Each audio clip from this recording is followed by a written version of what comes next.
Hello and welcome back to Dronacharya IS YouTube channel.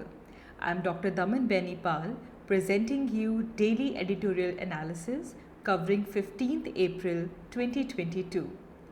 इस video lecture में हम आज के न्यूज़पेपर्स में आए हुए वो सभी इम्पॉर्टेंट एडिटोरियल्स डिस्कस करेंगे जो कि हमारे UPSC preparation point of view से इम्पॉर्टेंट हैं. So let's begin with it. तो चलिए शुरुआत करते हैं. आज का हमारा पहला एडिटोरियल दिल्ली और पंजाब के एयर क्वालिटी इशू से रिलेटेड है. It is about the issue of air pollution which is faced by Delhi and Punjab region. And for this, इस पूरे इशू से डील करने के लिए, to resolve with this air quality issue, इस पूरे एडिटोरियल के अंदर इंटर स्टेट कोलैबोरेशन को हाईलाइट किया गया है. So now if we talk about the Delhi and Punjab region and the Indo-Ganga plains, Indo-Ganga plains में जो air pollution हम देखते हैं ये बहुत ही complex phenomena है and it is dependent on variety of factors. There are so many factors जो कि इस region के air pollution को determine करता है. जैसे कि सबसे पहला तो factor आ जाता है the change in wind direction. अगर हम अक्टूबर मंथ की बात करें तो मॉनसून विंड्स का विड्रॉल हो रहा होता है from north west India and इस टाइम पे जो प्रीडोमिनेंट डायरेक्शन में जो विंड्स ब्लो करती हैं in the region of Indo Ganga plains, that is north westerlies. And इन विंड्स की वजह से नॉर्थ वेस्टर्ली विंड्स हमारे पास समर्स में भी आती हैं. सो ये बेसिकली क्या करती हैं, पाकिस्तान और अफ़गानिस्तान की तरफ से जो डस्ट है उसको इंडिया की तरफ लेकर आती है, इंडो गंगा प्लेन्स की तरफ लेकर आती है. तो विंड्स की रिवर्सल की वजह से भी, डायरेक्शन चेंज होने की वजह से भी एयर पोल्यूशन जो है वो बढ़ जाता है. इसके अलावा एक और बड़ा फैक्टर आता है व्हेन वी सी दैट कि जो हमारी विंड स्पीड है वो डिक्रीज़ हो जाए. नाउ अगर हम हाई स्पीड विंड्स की बात करें so they are very effective to disperse the pollutants.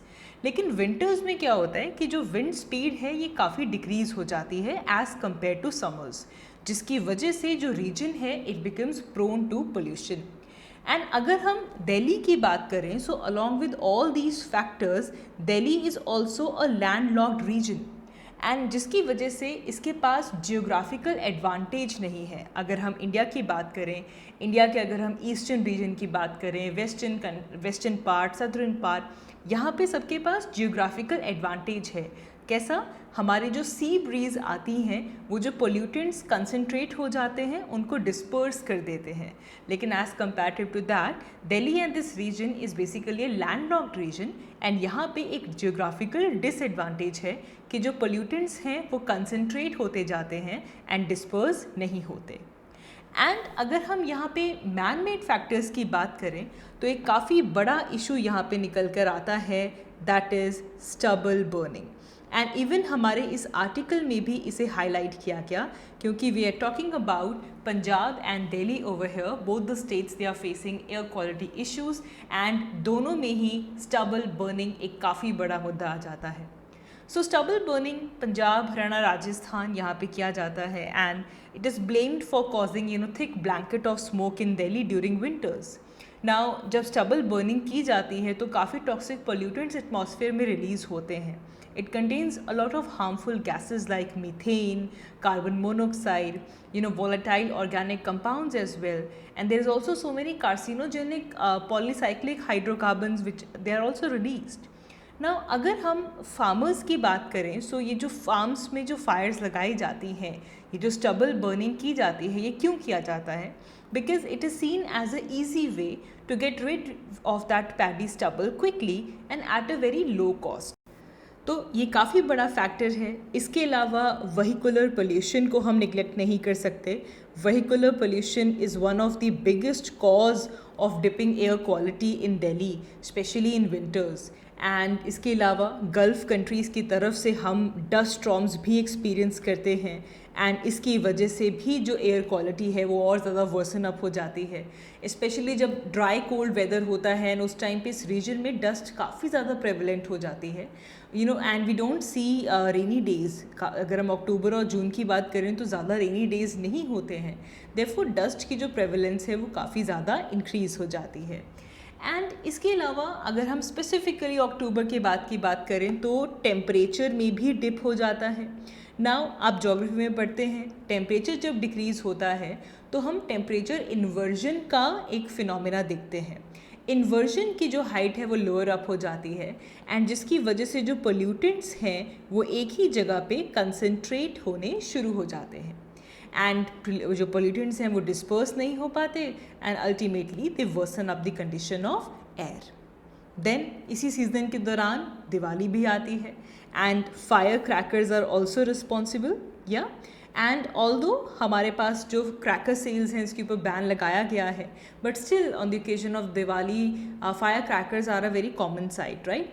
It is not one of the top reasons for air pollution, but it has definitely contributed to its build-up as well. Along with this, इस पूरे reason के अंदर जो construction activities होती हैं, जो open waste burning होता है, that is also responsible for contributing in the air pollution. ये काफ़ी बड़ा कल्प्रिट है। It increases the dust and pollution in air and Delhi की जो लैंडफिल साइट्स हैं जहाँ पे वेस्ट को डंप किया जाता है एंड उसके बाद उसको बर्न भी किया जाता है, that also contributes to air pollution. So यहाँ पे हमने जितने भी सोर्सेज हैं एयर पोल्यूशन के उनको यहाँ पे डिस्कस किया है, लेकिन इस आर्टिकल में फोकस किया गया है कि दिल्ली और पंजाब गवर्नमेंट्स मिलकर इंटर स्टेट कोलैबोरेशन के थ्रू इस इशू को, the issue of air pollution, इससे कैसे डील कर सकती हैं, ये दोनों स्टेट्स किस तरह कोलैबोरेट कर सकती हैं। So let's see that.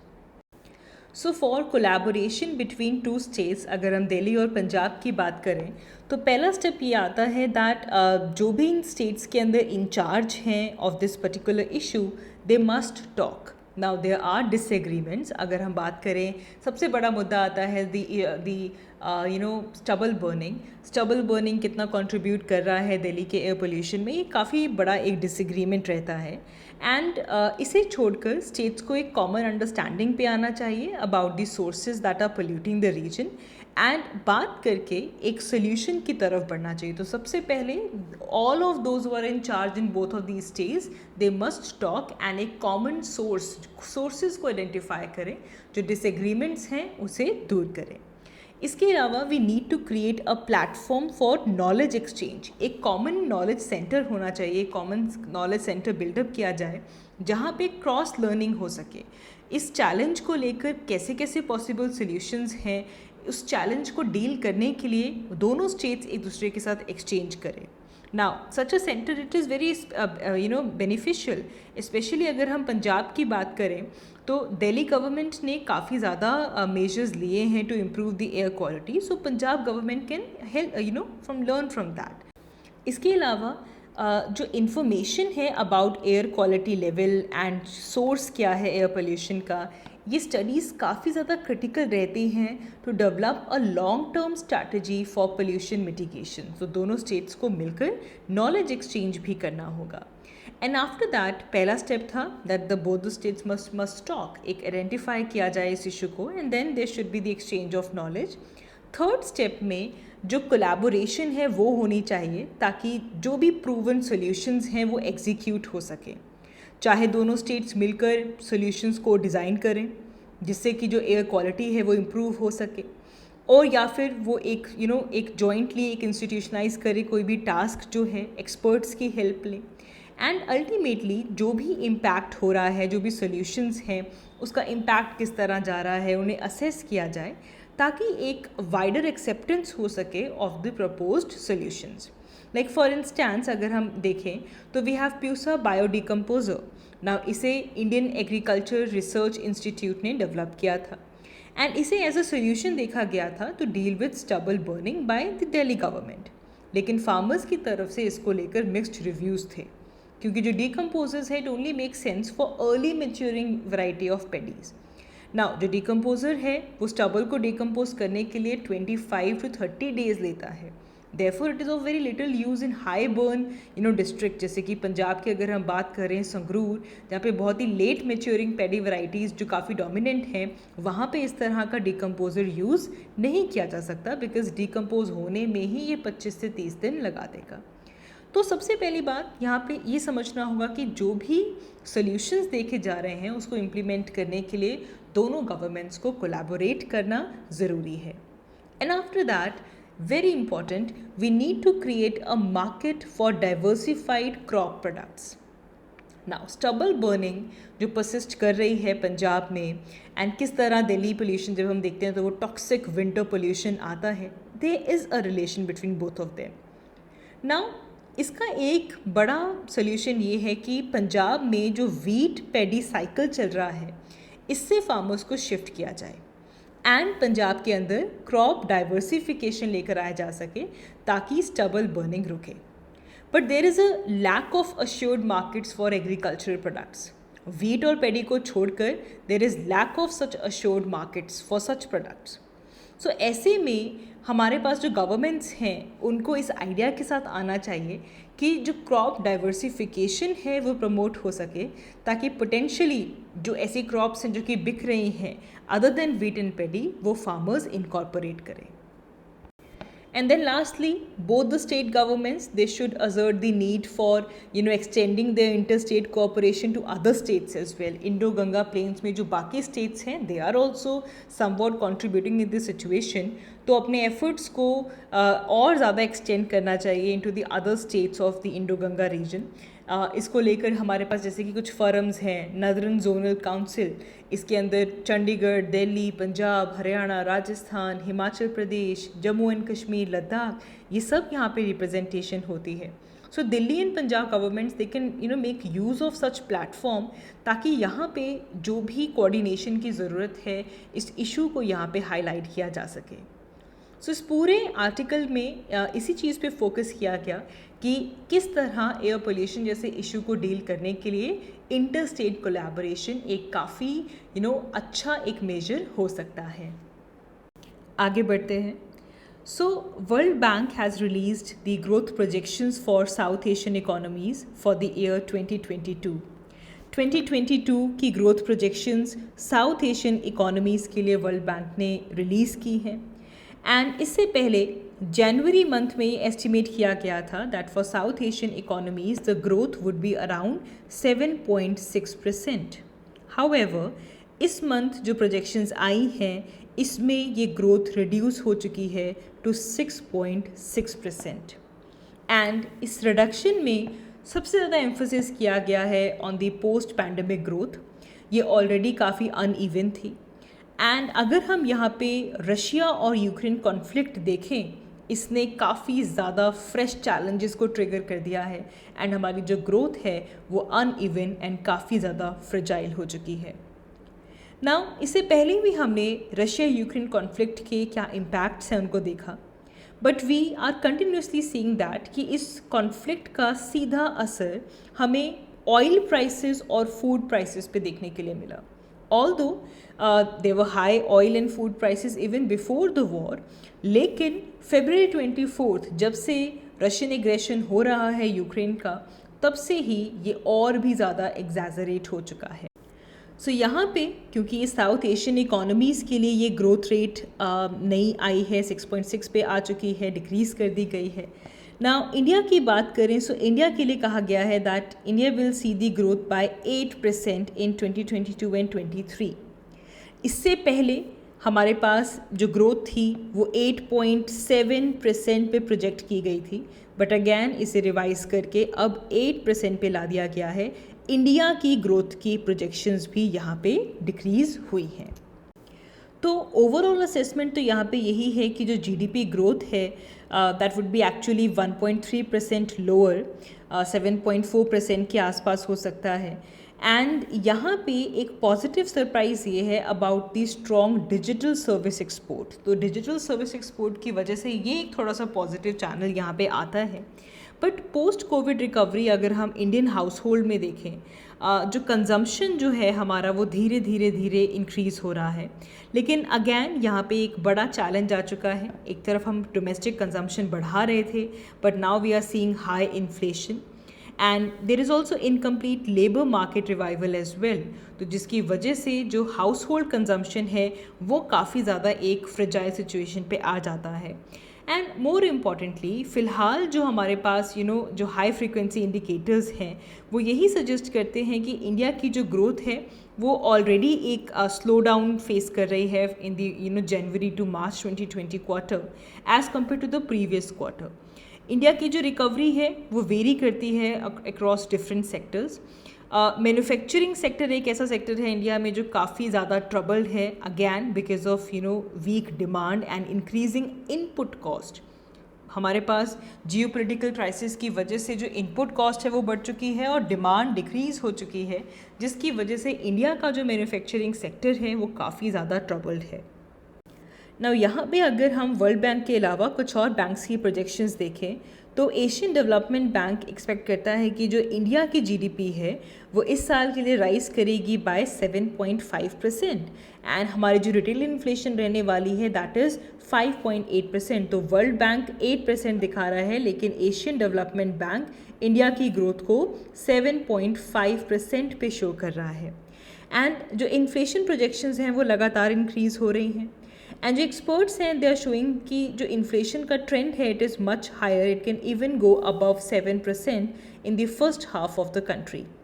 ना ऑलरेडी अगर हम आरबीआई की थ्रेशहोल्ड देखें तो इट इज़ ±4%, 2% से लेकर 6% के बीच में इंडिया में इन्फ्लेशन रहनी चाहिए। This is the range of monetary policy committee and already हमारी जो इन्फ्लेशन है वो 6% से ऊपर जा चुकी है। सो बेसिकली नाउ जो हमारी मॉनेटरी और जो फिजिकल पॉलिसीज़ हैं they need to address this issue of inflation more aggressively एंड इसी के साथ साथ हमारे जो ग्रोथ इंजन्स हैं इसे रिवाइव करना होगा। हमारे जो फ्री ट्रेड एग्रीमेंट्स हो रहे हैं यहाँ पे ये एक फ्रेश स्टार्ट हमें ज़रूर देंगे एंड यहाँ पे हमने जो RCEP को शट डाउन किया है that also needs a revisit. Now जैसे कि हमारा जो राइवल है like Vietnam, it could be India's future export in job in intensive sectors like textile as well. Farm sectors की बात करें so that has been so far resilient from the pandemic's worst phases, but it could now gain क्योंकि globally हमारा जो food prices हैं वो काफ़ी increase हो चुके हैं। सो देयरफॉर फार्म सेक्टर को भी संभालना ज़रूरी है। ना हमारे पास जो नॉर्मल मॉनसून फोरकास्ट आए हैं it they are pretty well for a kharif crops and hopefully जो हमारी रूरल डिमांड है और जो इनपुट कॉस्ट है, अगर हम फर्टिलाइजर्स की बात करें, फीड्स की बात करें, that is also rising sharply for farmers as well. So we need to take care the farm sector as well. आगे बढ़ते हैं। हमारा नेक्स्ट न्यूज़ आर्टिकल इंडिया में लिंक लैंग्वेज के इशू से रिलेटेड है। इसे लेकर एक सेंसस 2011 के डाटा को साइट किया गया जिसमें ये दिखाया गया that out of 35 states and UTs the residents of only 12 states they speak Hindi as their first choice of language for communication. ना यहाँ पे एक और चीज़ समझनी होगी दैट जो हिंदी टर्म है ये एक अम्ब्रेला टर्म है, इसके अंदर 56 मदर टंग्स या 56 लैंग्वेजेस इंक्लूड होती हैं जैसे कि भोजपुरी, राजस्थानी, हिंदी, छत्तीसगढ़ी, ये सभी हिंदी के अंदर इंक्लूड किया जाता है। So there are 43% of Indians that speak Hindi and 26% speak Hindi specifically as their mother tongue language. तो इंडिया में 26% इंडियंस हिंदी को as a medium of communication use करते हैं as their mother tongue and 43% of Indians they speak Hindi. ना यहाँ से एक question आता है कि क्या हिंदी को एक लिंक लैंग्वेज बनाना चाहिए। Now this entire issue comes in context of Union Home Minister saying that when citizens of state communicate with each other, they should do so in the language of India with Hindi as an alternative to English. And इसे लेकर काफ़ी ज़्यादा हम criticism भी देख रहे हैं। Now argument ये आता है that we are pushing Hindi as an alternative to English because it is spoken by the majority. Now, यहाँ पे हमें समझना होगा we need to answer one question over here. Which language should be beneficial for citizens as they seek better life? Hindi or English? In other words, जो native Hindi speakers हैं, they get benefit by learning English, or should Hindi should be imposed on non-Hindi speaking population for their benefit? Now, इस question को लेकर इसको समझने के लिए Human Development Index का कंपैरिजन करते हैं। We see the human development index of states and UTs वो रीजन्स जहाँ पे ज़्यादा इंग्लिश स्पीकर्स हैं they have high HDI score. अब यहाँ पे चार्ट 1 देख सकते हैं, तो वो सभी स्टेट्स जहाँ पे इंग्लिश स्पीकर्स हैं वहाँ पे जो HDI स्कोर्स हैं वो ज़्यादा हैं, वेयर एज वो सभी स्टेट्स जहाँ पे हिंदी स्पीकर्स का ज़्यादा शेयर है तो वहाँ पे जो HDI स्कोर्स हैं वो कंपैरेटिवली लोअर है। You can see the chart 2। सो यहाँ पे एक और क्वेश्चन आता है, अगर हम माइग्रेशन से जुड़े हुए नंबर्स देखें, नाउ ज़्यादातर हिंदी स्पीकिंग स्टेट से माइग्रेशन होती है towards non Hindi speaking regions. Basically for the search of better livelihoods ये माइग्रेशन होती रही है। नाउ इसे लेकर अगर हम 2017 के इकोनॉमिक सर्वे को साइड करें तो एक एनालिसिस किया गया of the railway passengers data who travelled in reserved compartments that was used as a proxy to measure the work related migration। तो वो सभी लोग जो कि अनरिजर्व कंपार्टमेंट्स में ट्रैवल कर रहे थे वहाँ से ये देखा गया कि वर्क रिलेटेड माइग्रेशन कितनी होती है। सो ये जो क्लास ऑफ ट्रैवल है इसमें बेसिकली जो लेस अफिलेंट लोग हैं वो यहाँ से सफ़र कर रहे हैं and mainly for the work related reasons. ये इस रिपोर्ट के अंदर आर्ग्यू किया गया।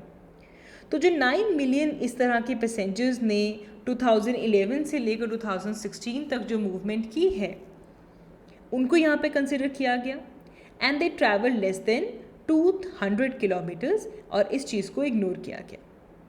ना यहाँ पे अगर आप मैप 4 देखें तो यहाँ पे ये एक हीट मैप है जिसके अंदर जितना भी नेट पैसेंजर्स का फ्लो हुआ है in the financial year 2015 and 16 उसे यहाँ पे रिफ्लेक्ट किया गया है एट द स्टेट लेवल। ना यहाँ पे अगर हम तमिलनाडु देखें, महाराष्ट्र, गुजरात, वेस्ट बंगाल, आंध्र प्रदेश, कर्नाटका, पंजाब, दिल्ली, यहाँ पे नेट इन माइग्रेशन हुई है एंड वो लोग जो कि इन स्टेट्स में माइग्रेट होकर आए हैं they are higher than those who migrated from the other states। Uttar Pradesh, Bihar, Jharkhand, Madhya Pradesh, Rajasthan, Uttarakhand, they basically record higher net out migration। तो इन माइग्रेशन कहाँ पे हो रही है? Tamil Nadu, Maharashtra, Gujarat, west Bengal, Andhra, Karnataka, Punjab, Delhi. Out migration लोग जा कहाँ से रहे हैं? उत्तर प्रदेश, बिहार, झारखंड, मध्य प्रदेश, राजस्थान। तो यहाँ पे अगर मैप 3 को देखें तो वो स्टेट्स जहाँ पे नेट आउट माइग्रेशन रही है ये वही स्टेट्स हैं जहाँ पे सबसे ज़्यादा हिंदी स्पीकर्स मिलते हैं ना। लेकिन वो स्टेट्स जहाँ पे इन माइग्रेशन हुई है, जहाँ पे लोग आए हैं, वो ऐसी स्टेट्स हैं जहाँ पे हिंदी स्पीकर्स कंपैरेटिवली कम है। एक्सेप्शंस यहाँ पे आती हैं केरला, उड़ीसा, महाराष्ट्र। सो मैप 3 हमें ये शो करता है कि वो लोग जो हिंदी बोलते हैं in the form of their mother tongue, not just those who are mentioned it, इधर अ सेकेंड और थर्ड लैंग्वेज ऑफ प्रेफरेंस।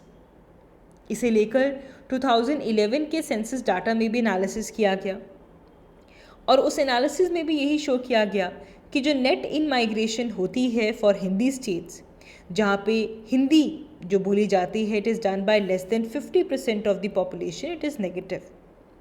तो ये इंडिकेट करता है कि जो माइग्रेंट आउटफ्लो है वो हायर है then the inflow in the states. लेकिन अगर हम नॉन हिंदी स्पीकिंग स्टेट्स की बात करें तो वहाँ पे नेट इन माइग्रेशन ज़्यादा है। सो ये पैटर्न देखा गया है कि जहाँ पे जो हिंदी स्पीकिंग स्टेट्स है वहाँ से आउट माइग्रेशन ज़्यादा है और जहाँ पे इन माइग्रेशन ज़्यादा आ रही है वहाँ पे उतने ज़्यादा हिंदी स्पीकर्स नहीं हैं। तो अगर हम इसे समराइज़ करें तो वो लोग हिंदी स्पीकिंग स्टेट्स से ज़्यादा माइग्रेट करते हैं to non Hindi states and there is a very strong relation between the regions HDI as well. जहाँ पे इंग्लिश स्पीकर ज़्यादा हैं वहाँ पे HDI भी ज़्यादा है। तो यहाँ से तो जो स्ट्रॉन्गर केस है वो इंग्लिश का निकल के आता है that English should be used in the form of link language rather than Hindi. Now this is somewhat contrary to what union government is seem to imply. लेकिन इस एडिटोरियल के अंदर पूरा सेंसस को यूज़ करते हुए, हमारे माइग्रेशन के डाटास को देखते हुए, HDI को देखते हुए, इंग्लिश और हिंदी दोनों में से कौन सी बेटर लिंक लैंग्वेज हो सकती है उसे इस एडिटोरियल के अंदर बताया गया है। आगे बढ़ते हैं। हमारा नेक्स्ट एडिटोरियल हेट स्पीच से रिलेटेड है। हेट स्पीच जो कि एक रूट बन चुका है of many forms of violence, and it is one of the biggest challenge to the rule of law for our democratic conscience. सबसे विजिबल अगर हम इम्पैक्ट देखें हेट स्पीच का, that is the increased electoral mobilisation along the communal lines. Communal lines के basis पे electoral mobilisation का होना, and hate speech को इसे कंडेम किया जाए, the law must take care of it, and इसे लेकर हमारे पास ताकि फ्यूचर में वायलेंस ना हो सके। नाउ हेट स्पीच अपने आप में एक मिसअंडरस्टूड है, it is treated as violent act, लेकिन ये समझना होगा कि ये एक इंडिस्पेंसिबल रिसोर्स बन चुका है, एंड इसकी जो इंसिडेंसेस हैं वो ड्यूरिंग इलेक्शंस काफ़ी ज़्यादा इंक्रीज़ हो जाते हैं, एंड ये हेट स्पीच काफ़ी लाउडर भी हो जाती है। तो रीसेंट पोलिंग में काफ़ी ज़्यादा हेट स्पीच के इंस्टेंसेस इंक्रीज़ हुए, रिलीजियस पोलराइजेशन देखने के इंस्टेंसेस यहाँ पे हमें देखने के लिए मिले, एंड इसे लेकर इवन 2019 में सुप्रीम कोर्ट ने इलेक्शन कमीशन को भी ये रिप्रीमेंड दिया था that it is truthless for not taking action against those candidates who are engaging in hate speech. And commission ने इसे लेकर रिस्पॉन्ड किया था कि उन्होंने अपनी पावर्स को लिमिटेड किया है to take action in this mandate. Now अभी तक सुप्रीम कोर्ट ने इसे लेकर एक्टिवली कोई डिसिसिवली रिस्पॉन्स नहीं दिया to the allegations of hate speech in during the electoral campaigns. तो एक और इशू यहाँ पे आता है कि जब हम हेट स्पीच की बात करते हैं तो ये किसकी रिस्पॉन्सिबिलिटी है। During the election period election commission is responsible for it, but then who is responsible for the instances of hate speech during the non-election time? तो क्या स्टेट हेट स्पीच के परस्पेक्टिव में पावरलेस है? ऐसा नहीं है। बहुत सारे ऐसे लॉज हैं जो कि बनाए गए हैं जिससे कि हेट स्पीच को कर्ब किया जाए। अगर हम आईपीसी की बात करें, Indian penal code, as per section 153A, 295A and 298, you can criminalize the promotion of the enmity between different groups of people on the grounds of religion and language। तो IPC यहाँ पे आता है। Communal harmony को अगर कोई disrupt कर रहा है वो उसके थ्रू आप आईपीसी के पास जा सकते हैं। And then we also have section 125 of ROPA, representation of people's act. इस सेक्शन 125 के through any person who is in connection with the election, if they are promoting the feeling of enmity and hatred on the grounds of religion and caste, is punishable and imprisonment भी हो सकती है। इसी के साथ साथ section 505, अगर multiple speeches हैं जिसके अंदर कुछ ऐसी स्टेटमेंट्स हैं जो कि फियर इंड्यूस कर रही हैं या फिर पब्लिक में एक अलार्म लेकर आ रही हैं, पब्लिक डिसऑर्डर क्रिएट कर रही हैं, सो उसे भी आप क्रिमिनलाइज किया जा सकता है।